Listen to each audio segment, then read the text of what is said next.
तरह का व्यवहार इस राज्य के लोगों के साथ में, या यूं कहें कि महागठबंधन में जो भी दल हैं उनके द्वारा जो भी बातें उठाई जाती है या जो भी विषय विधानसभा से पास करके भेजा जाता है, या तो उस पर टिप्पणी नहीं की जाती है या टिप्पणी की भी जाती है तो वो इस प्रकार से कि ये मामला लंबित रहे। 4 तारीख को ये पत्र हम लोगों के द्वारा भेजा गया था और 4 तारीख के बाद जो सूचना हम लोगों को प्राप्त हुई है राष्ट्रपति भवन से, वो बहुत आश्चर्यजनक है और दुर्भाग्यपूर्ण भी है इस राज्य के लोगों के लिए, झारखंड मुक्ति मोर्चा के लिए और गठबंधन के लिए, कि आखिर क्या कारण है कि हम लोगों को मिलने का समय नहीं दिया जा रहा। हो सकता है कि उनकी व्यस्तता रही हो, हमारी बातें राज्य भवन के द्वारा भी नहीं सुनी जा रही है, तो हम कहीं ना कहीं तो गुहार लगाएंगे। इसलिए हम लोगों ने राष्ट्रपति महोदया से मिलने का समय मांगा था। जैसा कि आप लोग जानते हैं कि पार्टी के तरफ से राष्ट्रपति महोदया को हम लोगों ने पत्र भेजा था और पत्र के माध्यम से उनसे मिलने का समय गठबंधन के लोगों के लिए मांगा गया था, जिसमें सांसद, विधायक और पार्टी के पदाधिकारी उस प्रतिनिधि मंडल में शामिल होते। 4 तारीख को ये पत्र हम लोगों के द्वारा भेजा गया था और 4 तारीख के बाद जो सूचना हम लोगों को प्राप्त हुई है राष्ट्रपति भवन से, वो बहुत आश्चर्यजनक है और दुर्भाग्यपूर्ण भी है इस राज्य के लोगों के लिए, झारखंड मुक्ति मोर्चा के लिए और गठबंधन के लिए। राष्ट्रपति महोदया के यहाँ से हम लोगों को सूचना दी गई कि समय अभाव के कारण इस प्रतिनिधि मंडल से मिलना संभव नहीं है। आप लोगों को भी मालूम है कि उस पत्र में इस राज्य और पूरे देश का जो ज्वलंत मुद्दा है, सरना धर्म कोड को लागू करने की मांग लगातार चल रही है, चाहे सामाजिक संगठन हो या राजनीतिक संगठन हो। विधानसभा के अंदर में सड़कों पर लगातार लोग अपने हक अधिकार की बात करते हैं और इसके लिए लड़ाई भी लड़ी जा रही है। एसटी के आरक्षण से भी मामला जुड़ा हुआ है। जो 26% इस राज्य में आरक्षण लागू है, उसको बढ़ा करके 28% किया गया। एससी को 10% आरक्षण लागू है,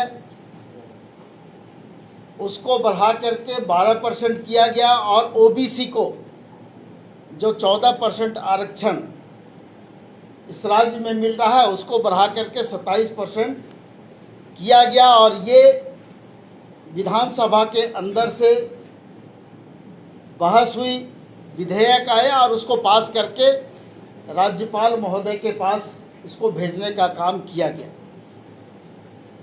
लेकिन आप लोग भी जानते हैं कि काफ़ी दिनों तक इस मामले को लंबित रखने के बाद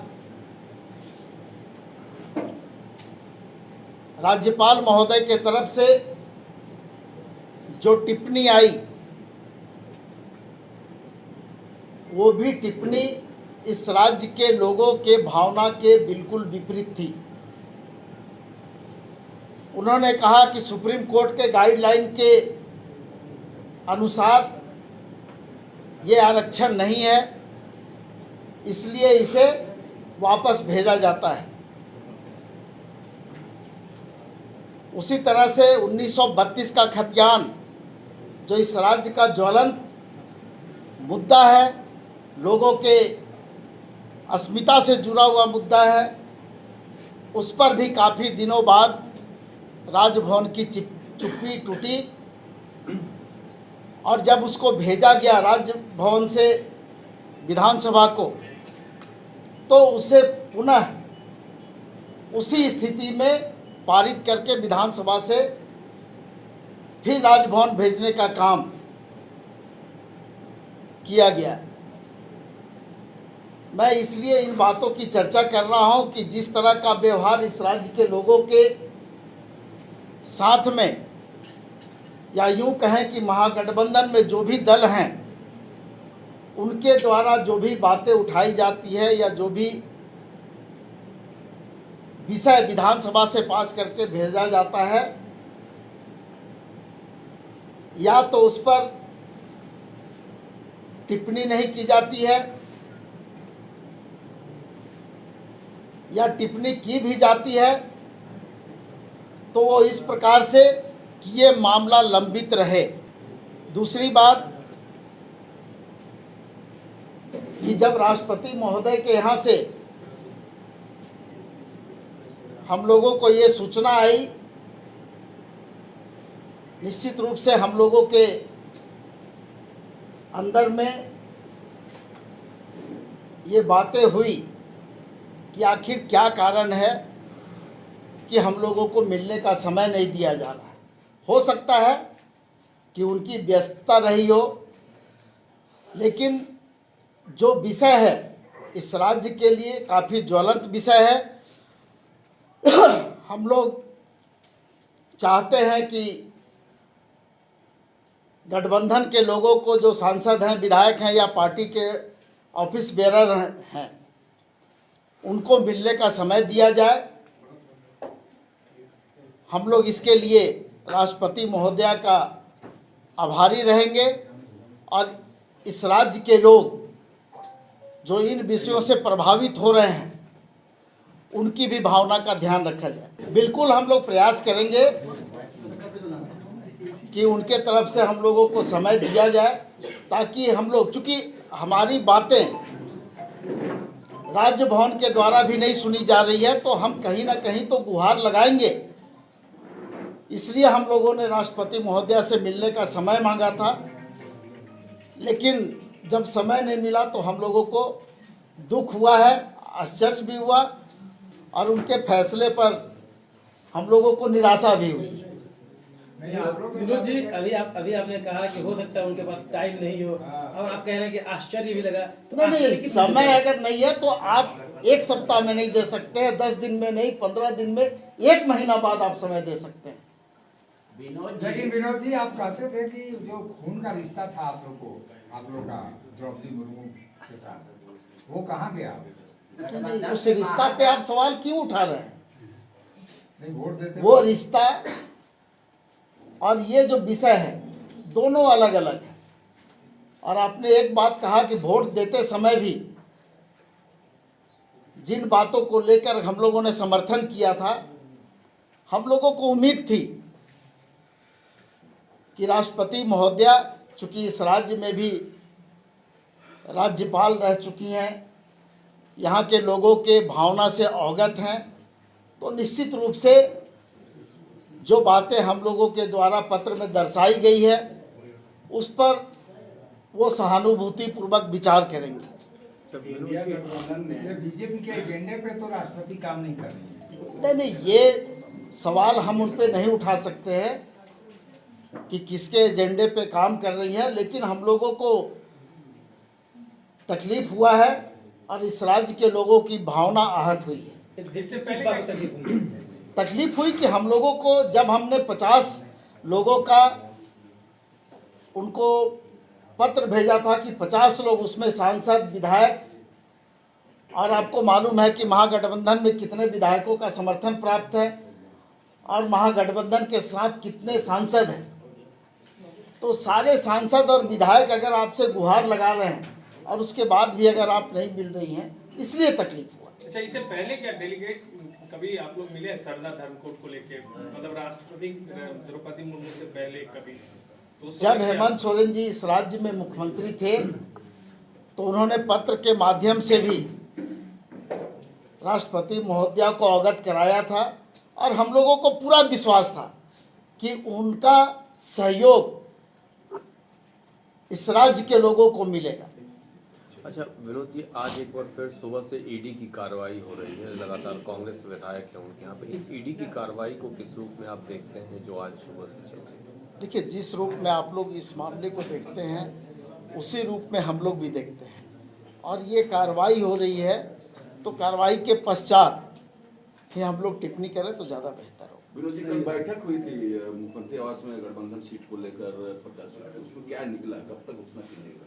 बहुत जल्द घोषणा हो जाएगी और सभी विषयों पर सहमति भी बन चुकी है, और चुनाव प्रबंधन कमेटी और जो कमेटी इसके लिए है उसके पास सारी बातें पहुंच चुकी है, और कमेटी के द्वारा बहुत जल्द इसकी घोषणा भी कर दी जाएगी। जो बातें आ रही है लोहरदगा सीट को लेकर फिर नया पेच उत्पन्न हुआ है। नहीं, मैं उन बातों पर टिप्पणी नहीं कर सकता हूं कि कहाँ पेच है कहाँ नहीं है। राजनीति में और सीटों के बंटवारे में इस तरह से होते रहता है, जो बातें आपके पास जाती है हो सकता है वो सही नहीं। ये विनोद जी, आप लोगों ने राष्ट्रपति महोदय को खत लिखा है, ये मतलब चुनाव से थोड़ा पहले, और चुनाव के वक्त आप लोग जो है इस मुद्दे को इतना फोकस कर रहे हैं, कैसे चुनावी लाभ लेने के लिए आप लोग कर रहे हैं?